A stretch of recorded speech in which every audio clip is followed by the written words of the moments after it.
주님 평화. 예전에 아파트 공사장에서 하청 노동 직원으로 일할 때 일이에요. 당연히 그때 일을 배워본 적 없는 제가 작업을 하는 것이다 보니 여러 위협도 있었고 사건 사고가 날 뻔한 일도 많았습니다. 가지가지 체험을 했는데요. 그때 어쨌든 초반에 가장 어린 나이에 가장 일을 못하는 인부였죠. 잡부 중에 제일 못하는 잡부였습니다. 그래서 사람들의 걱정과 우려와 약간의 비아냥을 감수해야만 했습니다. 일머리가 없었으니까요. 근데 그때 함께 일하던 사람 중에 외국인 친구가 있었어요. 그 친구도 이제 일을 하는데 잘했습니다.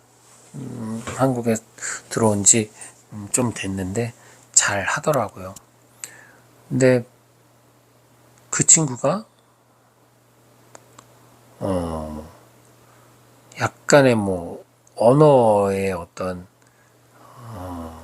핸디캡이 있다 보니까 잘못 알아듣고 실수를 한 적이 있어요. 근데 저하고 비교했을 때 그 친구에게 화내는 그 수준이 너무나 심하더라고요. 약간의 인종차별 같은 느낌이 들 정도로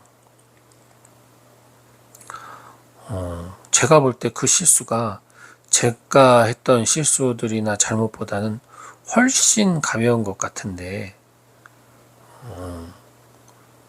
너무나 심한 욕설과 그리고 지적질을 받아야 했습니다. 그 당시에는 그래서 그거 보면서 내가 지금 이 상태에 외국인이었기까지 했으면 난 맞아 죽을 뻔했다 이 생각을 했을 정도였어요.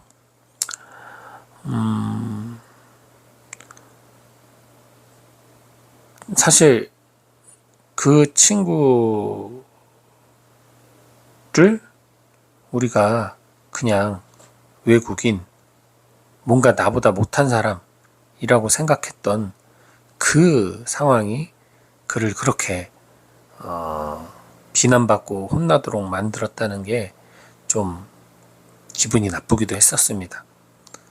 어쨌든 언어 소통이 안 되고 그는 외국에서 돈 벌러 온 사람이라는 인식밖에 없다 보니까 그 사람과의 공감이 이루어지지 않은 거겠죠.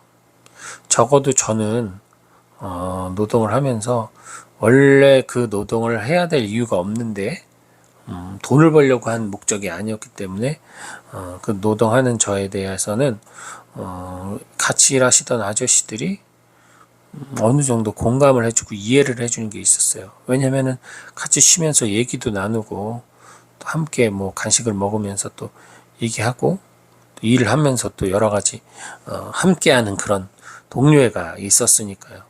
하지만 그 친구 같은 경우는 일일용 용역같이 일을 하는 친구였단 말이죠. 즉 이 사람을 뽑을 때 인원수에 맞춰서 되면은 일을 하고 안 되면 못하고 하는 그런 친구였기 때문에 매일 같이 만나서 일하는 것도 아니고 어쩌다 한번 일을 하고 또 그 하다가 쉴 때도 그 형제하고 누가 얘기를 하겠습니까? 솔직히 한국말이 서툰데 쉬는 시간에 몸만이 아니라 정신도 쉬고 싶지 그 친구랑 대화하려고 누가 머리 신경 써가면서 그걸 하겠어요. 가뜩이나 영어가 안 되는 사람들인데. 그러니 그 친구하고는 공감대가 형성되지가 않은 거죠.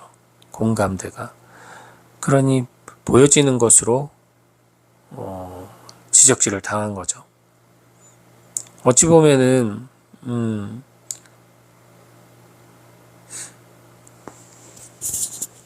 뭐랄까, 그 친구가 한국말만 매우 잘했다면 훨씬 더 좋은 대접을 받았을 거예요. 가만히 생각해 보면 공부하러 유학 온 사람들보다 일하러 온 친구들이 한국말 습득 속도가 빠른 이유가 단순히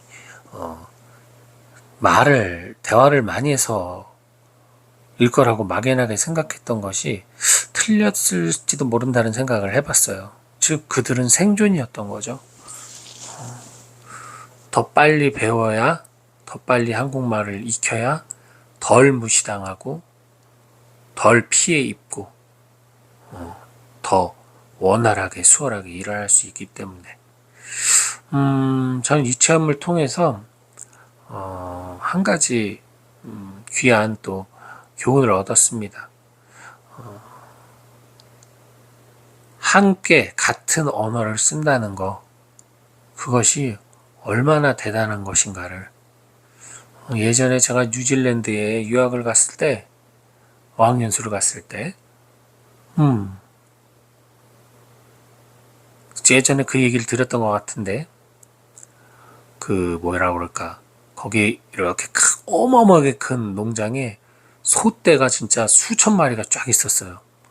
제가 이렇게 혼자 산책을 하다가 그 울타리 밖에서 그 소를 보면서 구경을 하고 있다가 가만히 있다가 제가 이제 매 그랬어요.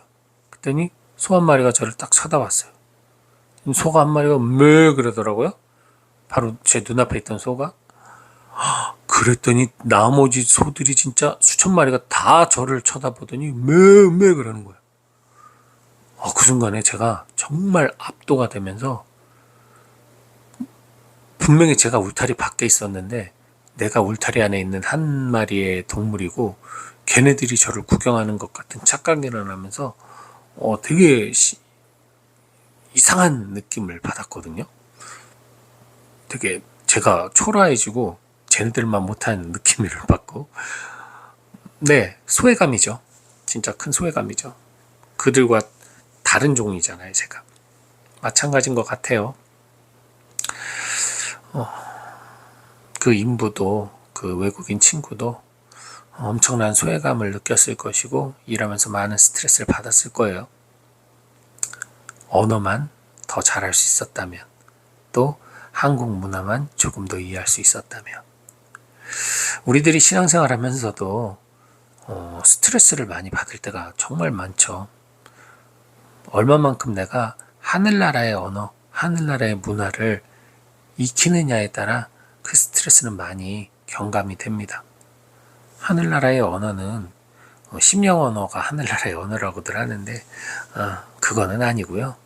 하늘나라의 언어는 찬미와 감사가 함께 들어있습니다. 하느님을 향한 찬미와 감사, 그 바탕은 사랑이겠죠. 그래서 하느님 나라 언어는 복잡하지가 않아요. 예전에 사랑에 대해서 제가 강의를 한 적이 있었던 것 같기도 하고 한데 여기서 했는지 다른 데서 했는지 모르겠지만 사랑이라는 단어를 명사이면서 형용사이면서 동사라고 제가 표현한 적이 있어요. 그렇잖아요. 사랑은 명사인데 사랑은 어쨌든 해야 되는 거잖아요. 사랑은 그냥 사랑해서 머물 수가 없는 거기 때문에 동명사, 동사가 같기도 하죠. 근데 그 사랑은 어쨌든 느낌과 감정이 있어요. 그래서 형용사이기도 한 단어라고 제가 얘기를 한 적이 여러 번 있어요. 여기서 안 했던 것 같습니다. 강론 때 했던 것 같은데 그것이 하느님 나라 언어의 거의 전부라고 보시면 됩니다.